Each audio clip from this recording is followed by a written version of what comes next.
Hi guys, Gustavo here. Today we're gonna take a look at the main leg lock positions, okay? If you guys have been following my recent videos, you know that I've been breaking down the leg lock submissions, toe holds, ankle locks, heel hooks, knee bars. But knowing how to apply the submission is not enough. We need to know how to control our opponent, how to stay safe from his counter attacks, and how to make harder, establish a dominant position so it's harder for him to escape. Okay, that's why we're going to see today 5 main leg lock positions. The way I like to teach this, at least I think is the easiest way to learn, is first identifying if I have same side control or cross side control. Okay, well, let's say we are here. Usually when I attack, when I go for leg attacks, my first control, my first bite is going to be around his ankle. I'm going to control his ankle and then I'm going to start maneuvering my legs in one of those 5 positions. There is more than 5, but if you know those 5, that's the foundation, right? If I have same side grip, I have 3 main positions. If I have cross side grip, we have 2 main positions. So first position is the Ashi Garami, okay? Ashi Garami means leg wrap, leg entanglement, okay?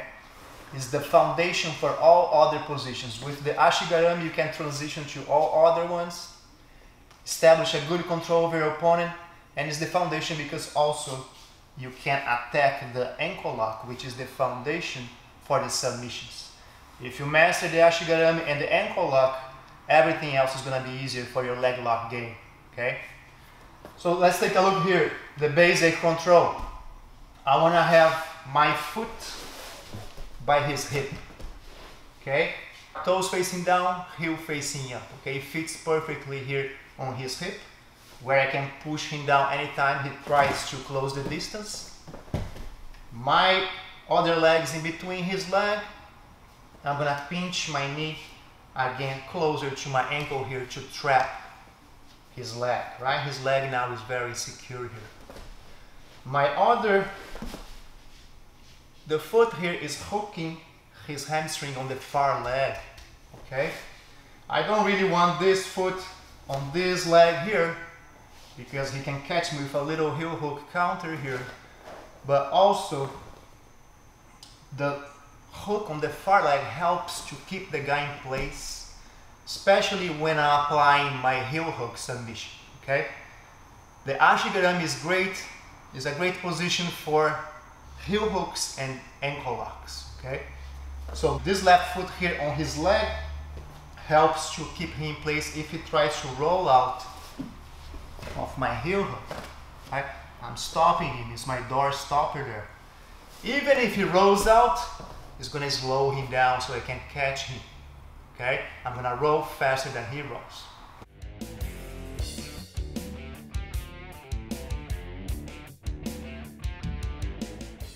If the guy stands up, the Ashi Garami is also called single leg X guard, okay? The single leg X guard is a complete guard system. There are many sweeps I can do from here, many transitions to other types of guards, right? It's a very hard guard to pass, so I have great control over my opponent, okay? Many attacks from here. I can also submit the guy from here with my heel hooks. It's hard to submit with the ankle lock because his foot is heavy against the mat, but if I'm able to tilt him that way, at least I expose his heel and I can start attacking heel hooks here too. So as we talked before, the Ashi Garami is the foundation for all leg lock attacks and positions. It is the easiest to learn, is the easiest to get into the position, right? There are many entries from the top position when you are passing his guard, many entries from the bottom position when you're playing your guard. It's also the easiest to implement into your game. Probably you're already doing something similar to Ashi Garami anyways. If you guys want to know more information about the Ashi Garami single leg X and ankle locks, please check out my new online video course where I'm going to explain everything you need to know, okay? How to build a solid foundation for your leg lock game and also how to develop a good guard with the single leg X guard, alright? It is 100% IBJJF legal even for the white belts, okay? Please check it out. The second position we're gonna take a look is the outside Ashi Garami. So I have here, let's start here with the standard Ashi Garami again. I'm on this position.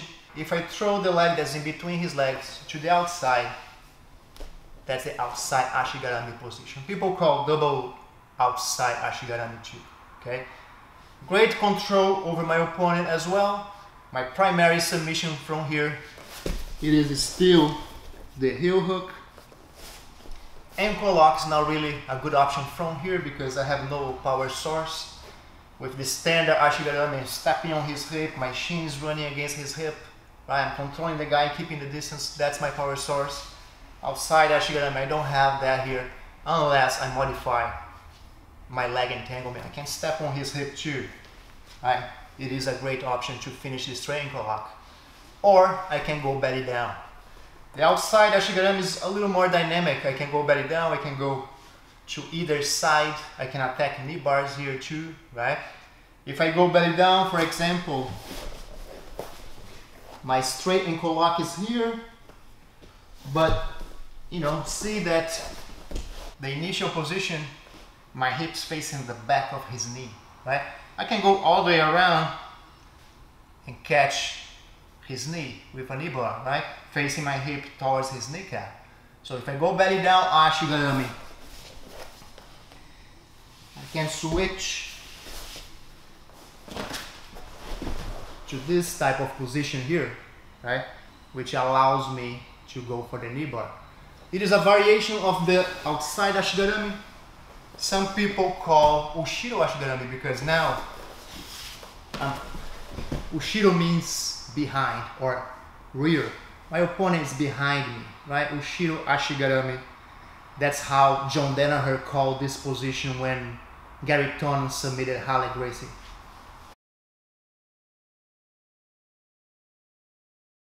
So the third position, still with the same side grip, is the game over position or leg knot. Okay. From the standard Ashi Garami, now I'm going to start turning facing the camera. And I'm going to start knee ripping. The foot that's stepping on his hip, I'm going to throw in between his legs. I'm going to start knee ripping. Okay. Great position. I'm still hooking his leg here. You know, just like we talked before, that's my door stopper, makes it harder for him to roll out. I can add another layer of control here by controlling his free leg. Right? That's the leg knot, Russian leg knot or game over position. Okay. Very hard to escape. I have full control over his legs and his hips. I still have my ankle lock here, heel hooks, and you know, assisted toe holds here, modified toe holds. So it's a great position, great control, very hard to escape, and deserves the name it has, right? Game over position. All right, guys, so the fourth position is the 50-50, okay? Starting from my standard Ashi Garami, now we're gonna talk about the cross grip, okay? When I cross the ankle of my opponent's leg here, right? By the way, this is also called top side Ashi Garami, right? His leg is on the top side of my body here. If I throw now both legs to the outside, I have my 50-50 position. I'm sure you guys are familiar with this one. Very popular in the IBJJF tournaments as well. They use the 50-50 as a guard primarily, right? You can sweep the guy. It's excellent control. It's hard to escape from here.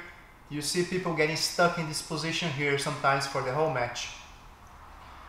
But, you know, IBJJF, they do not allow heel hooks, which make this position here a little more, that's why you see so much stalling here on this position, right?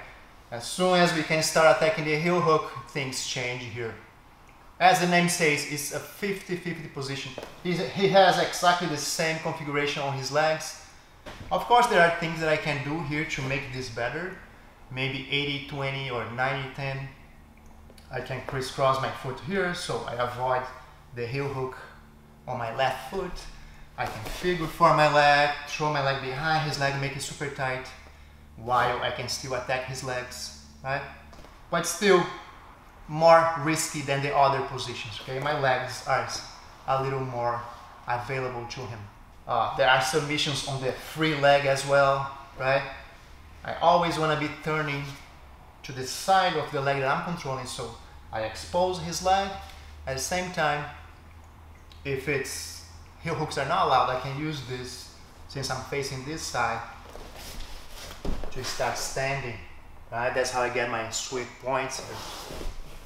It's a great control position, just a little riskier, right? You have to have a better understanding of this position to not get caught. All right, guys, so last position is called the honey hole, the saddle 411, also inside Sankaku, okay? Just different names for the same position, okay? So if we start here with my standard Ashi Garami, I'm gonna cross, grip, as we talked before. If I throw both legs to the outside, 50-50. If I throw both legs to the inside now, that's the position, okay? So if I throw both legs to the inside, triangle my legs, that's the inside Sankaku. Sankaku means triangle, right? So I'm triangling my legs. Great position, probably the highest in the hierarchy here. I have great control over his leg. My legs are hidden. It's hard for him to catch my legs since they are triangled on the inside. I have a nasty submission inside heel hook, which is the most devastating submission there is. So excellent control, plus allows me to execute the most powerful submission there is. So highly desirable position, okay? There are some variations I can do here. I can also step on his top leg to avoid him rolling towards me. And my heel hook is always here. Right? Devastating position. I can also attack the far leg. Many options from here. Ankle locks, toe holds. Great position inside Sankaku, honey hole, 411, the saddle.